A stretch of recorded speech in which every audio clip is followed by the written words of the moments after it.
Bapak Ibu saudara-saudari yang terkasih, saya melihat hari ini terutama yang bapak-bapak wajahnya cerah-cerah. Mungkin karena Argentina menang atau karena Prancis menang gitu ya. Argentina menang 2-0, Prancis menang 2-1. Jadi sudah malam-malam menunggu tidak sia-sia kalau jagoannya Argentina atau Prancis. Saudara-saudari yang terkasih, hari ini kita bersama gereja memasuki masa Advent, masa penantian, masa tobat penantian kedatangan Tuhan. Advent itu berarti kedatangan, advenire. Dan kedatangan itu memang kemudian netral. Bisa Tuhan yang datang atau kita yang datang kepada Tuhan. Maka dalam pemahaman itu kita bisa melihat bahwa masa Advent ini menjadi di satu sisi kita memantaskan diri agar ketika Tuhan datang kita memang dalam kondisi situasi yang pantas untuk didatangi oleh Tuhan. Tapi di sisi lain kita juga senantiasa setia untuk datang kepada Tuhan dengan segala kelemahan, kerapuhan, dan juga syukur kita atas semua yang kita terima dari kemurahan Tuhan. Masa Advent ini adalah masa tobat menanti kedatangan Tuhan. Tetapi yang menjadi pertanyaan adalah tobat yang seperti apa? Tobat yang kira-kira bisa kita lihat adalah dalam bacaan Injil tadi. Tobat yang dikehendaki Tuhan adalah tobat yang mengedepankan sikap berjaga-jaga dan siap sedia. Tadi dikatakan dalam bacaan Injil, pada zaman sebelum air bah itu, orang makan dan minum, kawin dan mengawinkan, sampai pada hari Nuh masuk ke dalam bahtera. Mereka tidak menyadari apa yang terjadi sampai air bah itu datang dan melenyapkan mereka semua. Maka kiranya yang mau dikatakan adalah agar kita tidak seperti orang-orang selain Nabi Nuh itu, yang ketika orang hidup tidak juga memikirkan hal lain selain hal-hal duniawinya. Yang tadi dikatakan makan dan minum, kawin dan mengawinkan.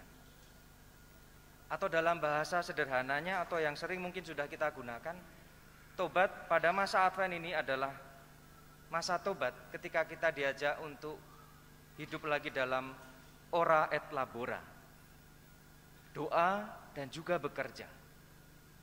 Kalau tadi dikatakan kan bahwa mereka tidak sadar sampai air bah itu terjadi, karena dikatakan orang hanya makan dan minum, kawin dan mengawinkan.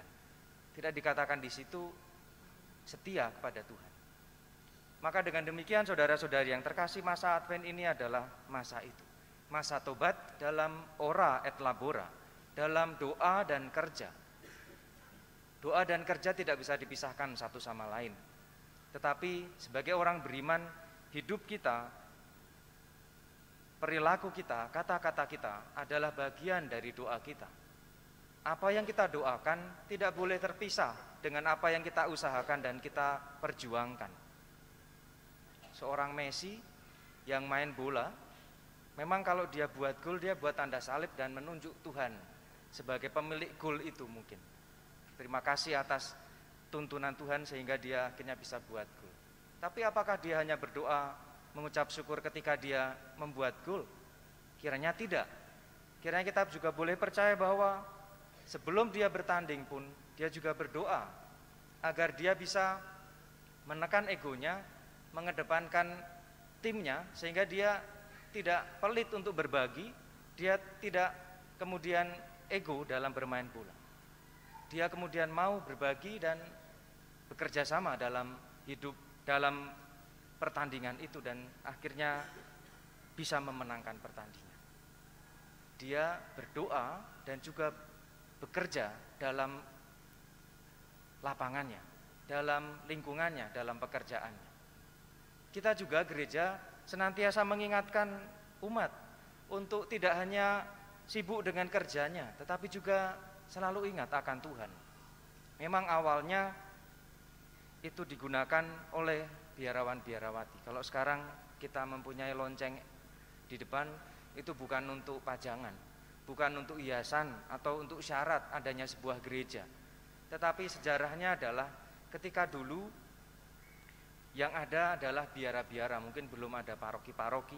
Dan kemudian di biara-biara itu biarawannya juga bekerja untuk menghidupi mereka, berladang, beternak, dan juga lain sebagainya. Tetapi juga masyarakat sekitarnya juga bekerja dengan pekerjaan mereka masing-masing untuk memenuhi kebutuhannya. Dan setiap jam 12, jam 6 sore dan 6 pagi selalu digoyangkan lonceng itu untuk mengajak orang untuk berdoa. Kalau sekarang digunakan doa Angelus dan Malaikat Tuhan dan Ratu Surga nanti ketika masa Paskah. Itu mau mengingatkan kita bahwa selain bekerja, kita juga pada waktu-waktu tertentu berdoa, ingat akan Tuhan yang telah memberikan hidup dan kesempatan untuk bekerja itu. Sehingga saudara-saudari yang terkasih, semoga masa Advent yang akan kita jalani sepanjang 4 minggu ke depan, dengan 4 lilin Advent yang telah menjadi lambang cahaya Tuhan yang senantiasa menyertai, dengan 2 warna yang ada di dalamnya. Dalam seluruh perjuangan, seluruh tobat kita, ada 1 warna yang akan senantiasa mengingatkan kita akan sukacita, warna merah muda. Semoga perjalanan Advent kita untuk terus bertobat dan mengusahakan yang terbaik dalam hidup, dalam kerja dan doa, kita menjadi semakin baik dari hari ke hari.